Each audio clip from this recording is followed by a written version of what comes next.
So two things we can see from this. Number one, we are not living the highest CO2 levels that we ever have. And when we have lived those in the past, Earth was very green and very lush. You're going to see that in a minute.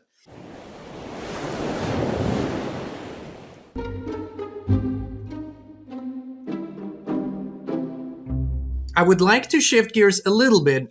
We're staying in a realm, but nonetheless, over the last years, as this awakening has accelerated, it's been going on for much longer, but it has really accelerated, especially 2019, 2020, with the arrival of the COVID era. It was like a switch was flipped, and for many people, the veil was lifted, and just an onslaught of truths that came to them, and half truths and lies, as always. And when we look, you have dedicated your life to discovering the truth about our history, where we come from, what we went through, how we came here. And in the last years, a lot of interesting information has appeared. I would love to get your take on some of it. For example, I don't know if you're familiar with Archaics, Jason Breshears. And I am not, but I don't get out much, so it doesn't mean anything. Okay, so he came on the scene a few years ago, and he basically went back and found the oldest books he could get and studied the cycles that we go through. And one of the things he found was a reset cycle of 138 years that appears to be happening. Now, interestingly enough, over the last years, the Tartarian Empire, and a culture that has spanned pretty much the whole world, apparently, the idea of a mud flood. What is your take? How important is it for us to discover what really happened in order to move forward in a better way?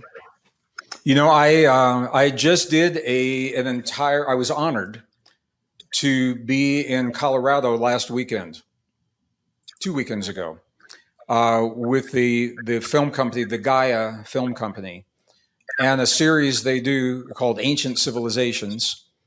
And this is the 5th season for Ancient Civilizations. And they asked me to offer a keynote at that conference. And I wanted to do, so many of the really wonderful speakers, they were showing pictures of temples and excavations and discoveries. And it's really cool. We all like to see that. And they do a really good job of that. And there's something much deeper going on here. What I chose to do as a geologist was to describe the new discoveries that reveal why those civilizations collapsed and how far back those civilizations go. Because we are talking, John, about cycles and cycles within cycles. Now, as a geologist, I'm taught to think in terms of systems. I'm a systems thinker, the big picture, and then the immediate experience. And I'm taught to think in time in terms of hundreds of thousands, millions of years. We don't think about that a lot. So it's possible that we can miss the cycles that are playing out right in front of our faces because we're so zeroed in on 5 years ago or 10 years ago. Nature doesn't work in those kinds of cycles. So this is the presentation that I offered, and I don't know how deep you want to go with this. As deep as you want to go, Greg. Well, let me do this. I'll do this at a really high level. There are layers within layers within layers of events that are happening. So I'm going to begin first. I'll say climate change. As a geologist, we knew that climate change was happening in the 1970s, and it was accepted in the peer-reviewed journals. It was not politicized. And this is one of the things I was going to say earlier. When I was younger, I always believed that science was above the political fray, that science would always be the last bastion that we could trust and rely upon to understand what's true for us and the nature of ourselves and our lives. And unfortunately, science has been hijacked. It's been hijacked by politics, by religion, by corporations, and we all know that. Data is being cherry-picked, and it's being fed to us in ways that are not honest and not truthful. So if we want science to serve us, we've got to keep science honest. And so the honest science of the climate change, it's tricky, it's delicate, because climate change is happening, and we are burning fossil fuels, emitting carbon dioxide into the air, and we have to say that we are contributing CO2 into the air. I mean, that's just a fact. The question then becomes, is it a problem?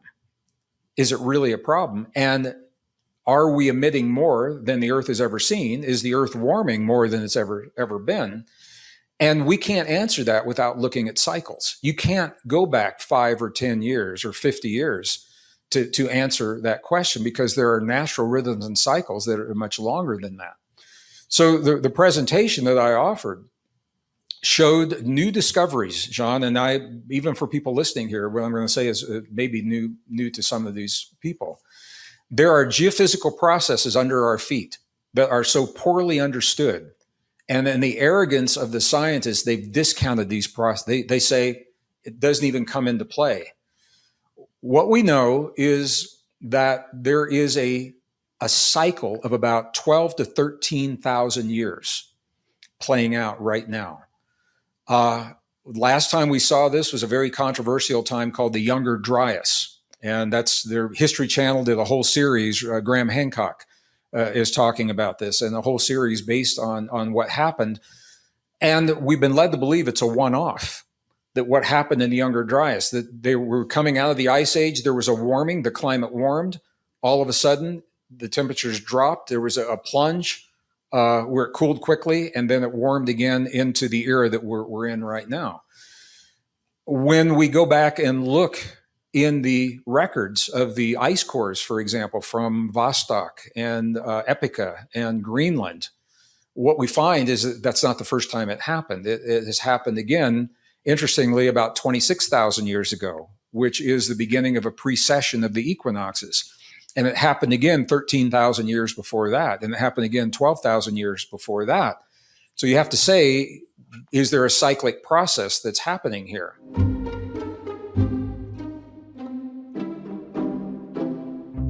You deserve the truth, but big tech does not want you to hear it. So we built our own Inspired platform on theinspiredchannel.com. To watch the full video and more, just click the link in the video description or the pinned comment.